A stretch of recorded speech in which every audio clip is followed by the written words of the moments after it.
Sejak awal kedatangan Islam, Pulau Sumatera termasuk daerah pertama dan terpenting dalam perkembangan agama Islam di Indonesia. Berdasarkan catatan Tommy Pires dalam Summa Oriental 1525 sampai 1515 dikatakan bahwa di Sumatera, terutama di sepanjang pesisir Selat Malaka dan pesisir barat Sumatera, terdapat banyak kerajaan Islam baik yang besar maupun yang kecil. Di antara kerajaan-kerajaan tersebut antara lain Aceh, Biar, dan Lambri, Padir, Pirada, Pase, Arau, Arca, Teropat, Siak, Kampar, Tongkal, Indragiri, Jambi, Palembang, Andalas, Pariaman, Minangkabau, Siku, Pancur, dan Barus. Samudra Pasai. Samudra Pasai diperkirakan tumbuh dan berkembang antara tahun 1220 hingga 1275 Masehi dengan sultan pertamanya bernama Sultan Malik As-Saleh wafat pada tahun 1297. Dalam kitab Sejarah Melayu dan Hikayat Raja-Raja Pasai diceritakan bahwa Sultan Malik As-Saleh sebelumnya hanyalah seorang kepala gampong Samudra bernama Marasilo. Setelah menganut agama Islam, kemudian beliau mengganti namanya dengan Malik As-Saleh. Berikut ini urutan para raja-raja yang pernah memerintah di Kesultanan Samudra Pasai. 1. Sultan Malik As-Saleh 1297 Masehi. 2. Sultan Muhammad Malik Zahir 1297 sampai 1326. 3. Sultan Mahmud Malik Zahir 1346 sampai 1383. Menurut Tommy Pires, Kesultanan Samudra Pasai mencapai puncaknya pada awal abad ke-16. Kesultanan itu mengalami kemajuan di berbagai bidang kehidupan seperti politik, ekonomi, pemerintah, keagamaan, dan terutama para perdagangan. Para pedagang yang pernah mengunjungi partai berasal dari berbagai negara seperti Rumi, Turki, Arab, Persia, Gujarat, Keling, Bengal, Melayu, Jawa, Siam, Kedah, dan Teguh. Sementara barang komoditas yang diperdagangkan adalah lada, sutera, dan kapur barus. B. Kesultanan Aceh Darussalam pada 1520 berhasil memasukkan kerajaan Dayak ke dalam kekuasaan Aceh Darussalam. Tahun 1524 Padir dan Samudra Pasai ditaklukkan. Kesultanan Aceh Darussalam di bawah Sultan Ali Mughayat Syah menyerang kapal Portugis di bawah komandan Simaungde Saus Golfa di Bandar Aceh. Pada 1529 Kesultanan Aceh mengadakan persiapan untuk menyerang orang Portugis di Malaka, tetapi batal karena Sultan Ali Mughayat Syah wafat pada 1530 dan dimakamkan di kandang XII Banda Aceh. Kemajuan Kesultanan Aceh Darussalam pada masa pemerintahan Sultan Iskandar Muda mengundang perhatian para ahli sejarah. Di bidang politik, Sultan Iskandar Muda telah menundukkan daerah-daerah di sepanjang pesisir timur dan barat.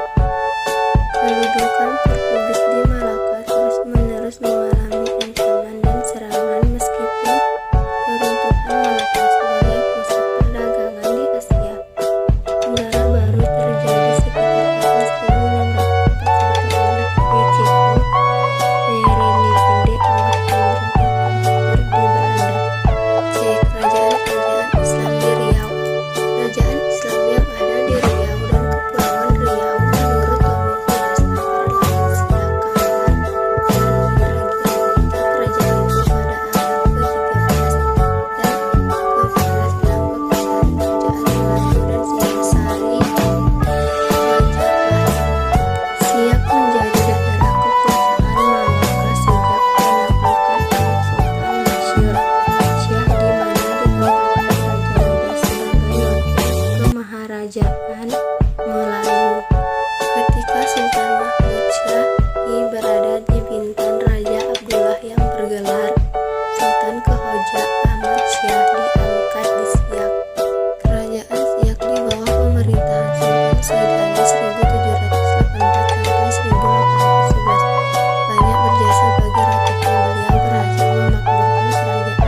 Sultan Abdullah di Kampar tidak mau menghadap Sultan Mahmud Syahri di Bintan selaku pemegang kekuasaan kemaharajaan Melayu. Pada 1765, Sultan Hasan Salahuddin Ahmad Shah memindahkan ibu kotanya ke Japura, tetapi dipindahkan lagi pada 5 Januari 1815 ke Rengat oleh Sultan Ibrahim atau Raja Indragiri ke-17 di Kerajaan Islami Jambi. Berdasarkan temuan arkeologi, kehadiran Islam di daerah Jambi diperkirakan dimulai sejak abad ke-9 atau abad ke-10 sampai abad ke-13. Kemungkinan pada masa itu proses Islamisasi masih terbatas pada perorangan. Karena proses Islamisasi besar-besaran bersamaan dengan tumbuh dan berkembangnya kerajaan Islam Jambi sekitar 1500 Masehi di bawah pemerintahan orang kayu hitam anak Datuk Paduka Berhala. Konon Datuk Paduka Berhala adalah orang dari Turki yang terdampar di Pulau Berhala yang kemudian dikenal dengan sebutan Ahmad Salim. Menurut sila-sila keturunan Raja Jambi dan pernikahan antara Datuk Paduka Berhala dengan Putri Pinang Masa, lahirkan 3 saudara orang kayu hitam, yaitu orang kayu Pinang, orang kayu Pedataran atau Kedataran, dan orang kayu Gemuk, seorang putri. Setelah Panembahan Bawah Sawu meninggal dunia, pemerintahan digantikan oleh Panembahan Kota Baru sekitar tahun 1590 dan kemudian digantikan lagi oleh Pangeran Kedah yang bergelar Sultan Abdul Qahar pada 1615.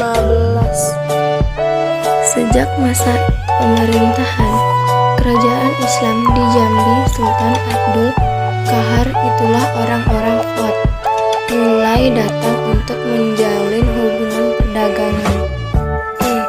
Kerajaan Islam di Sumatera Selatan.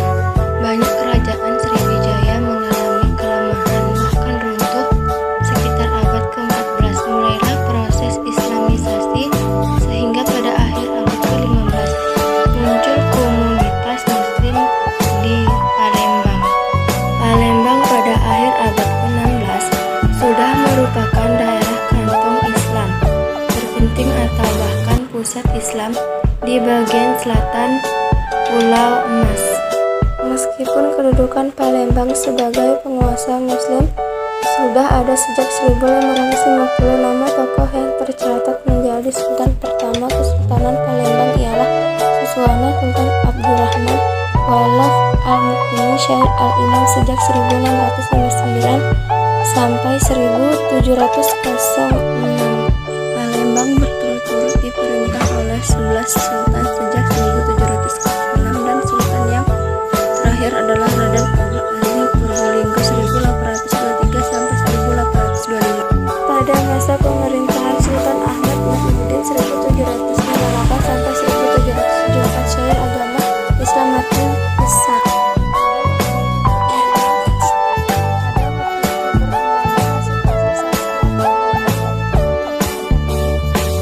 Samad Al-Alibani, Anas Fakhruddin, Anas Muhammad, IBN Ahmad, Ahmad Ma'ruf, IBN Abdullah, dan lainnya.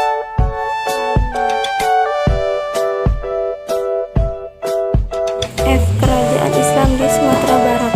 Berdasarkan berita Cina dari dinasti Tiang yang menyebutkan sekitar abad ke-7 ada sekelompok orang Arab tasbih dan disebut oleh W.P. Geneveldat, wilayah perkampungan mereka berada di pesisir barat Sumatera.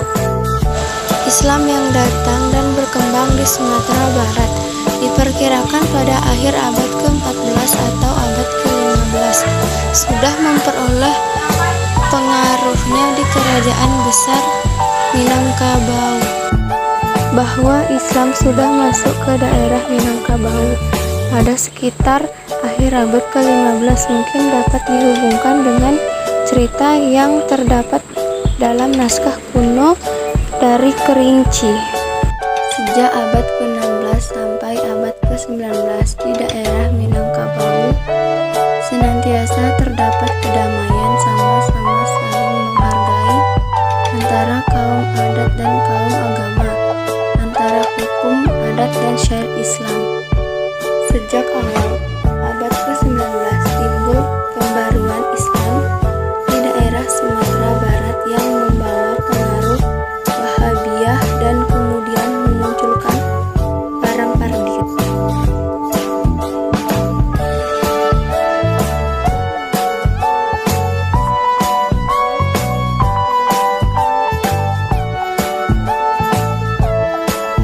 Tetap dihormati sebagai lambang negara, tetapi tidak mempunyai kekuasaan karena hakikatnya kekuatan ada di tangan para penghulu yang tergabung dalam Dewan Penghulu atau Dewan Negeri.